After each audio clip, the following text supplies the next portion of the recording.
합법 시장과 불법 복제 시장 규모가 거의 비등한 수준이에요.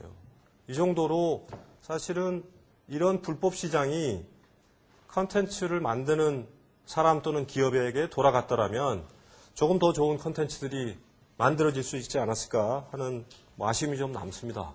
여러분들도 mp3라든지 영화 온라인에서 많이 보실 텐데 이런 장기적으로 보면 우리가 좋은 컨텐츠를 만드는데 굉장히 큰 위협 요인이 되고 있다는 것을 좀 자각을 했으면 좋겠다는 생각이 들어요.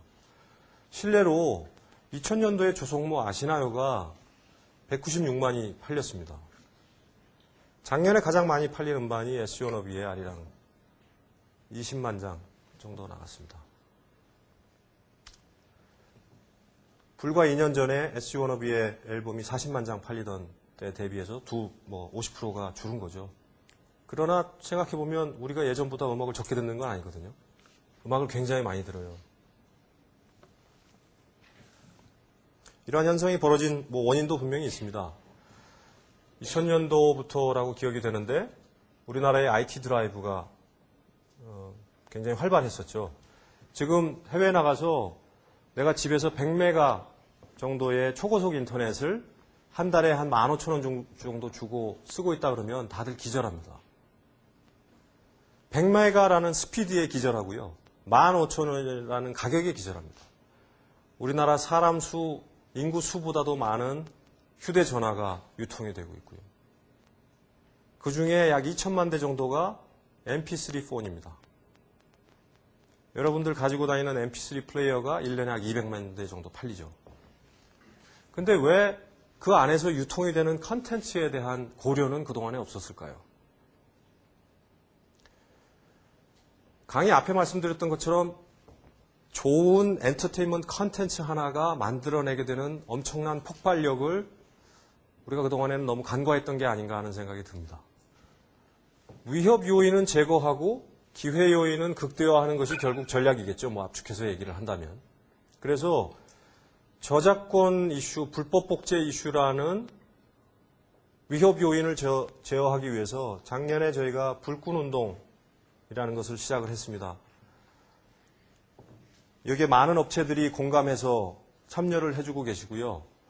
엠넷 혼자만이 할 수 있는 일이 아니기 때문에 관련한 많은 아티스트들이 동참을 하고 계시죠.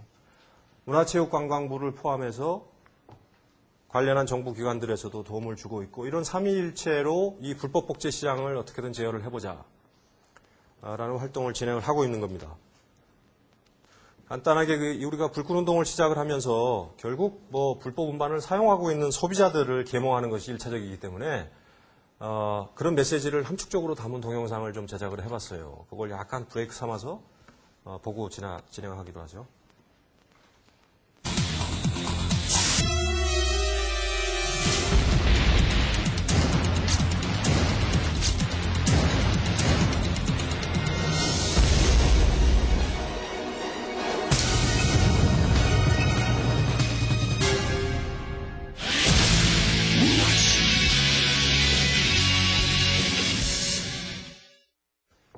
불꽃운동을 한 번이라도 들어보신 분이 있어요? 이 한 번 말고 이전에. 아 그래요? 상당히 고무적입니다. 그래서 그거 보시고 불법 음원 다운로드 끊으신 분 있어요? 한 명.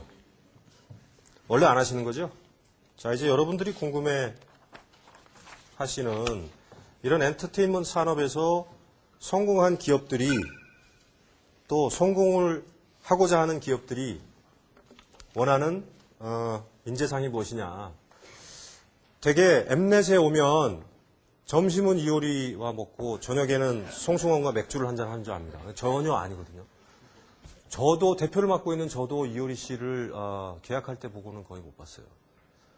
그러니까 내가 어떤 일을 하고 싶으냐를 정확하게 아이덴티파이 하는 게 중요합니다. 나의 열정이 어디에 있느냐가 굉장히 중요해요. 나는 실제 제작 현장에서 밤을 새고 끼니를 걸어도 좋으니 불사르고 싶다. 그러면 대기업에 오시면 안 돼요. 거꾸로 나는 개별 영화, 노래 한 곡의 제작보다는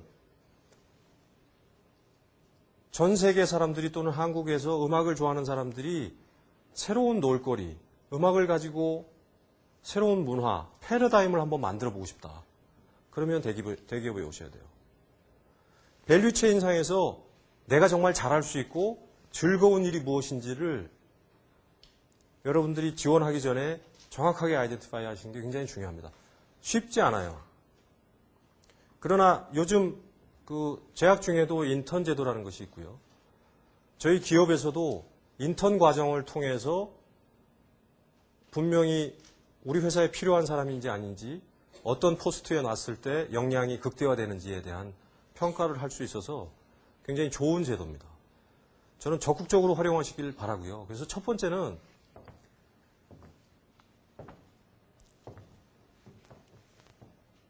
나의 열정이 어디에 있는지를 정확하게 아이덴티파이를 하시라. 그 분명한 생각을 가지고 있는 사람을 원합니다. 두 번째는 뭐 굉장히 포괄적인 얘기인데 태도인 것 같아요. 그게 태도는 일을 하는 뭐 방식이라든지 말을 하는 뭐 여러 가지 포괄적인 의미를 가지고 있습니다.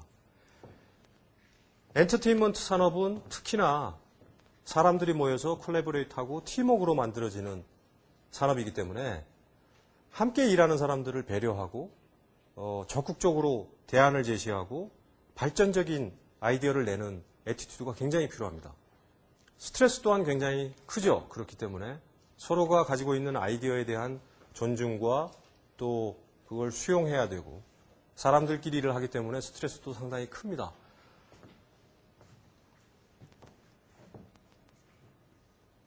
애티튜드를 알파벳을 A를 1이라고 하고 Z를 24라고 했을 때 그 숫자들을 더해보면 애티튜드가 1, T가 몇 번이 되나요? 19번인가요?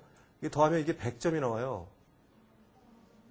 공교롭게도 스트레스도 100점입니다.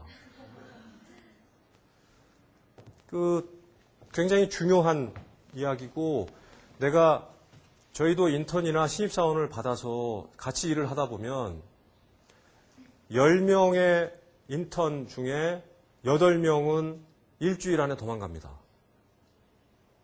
내가 좋아하는 것과 직업과는 굉장히 틀린 거예요.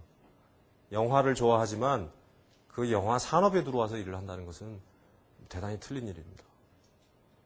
단단한 각오를 가지고 오셔야 될 거고 내가 그 혹독한 뭔가 성공의 단맛을 볼 때까지의 거쳐야 될 과정, 수많은 커뮤니케이션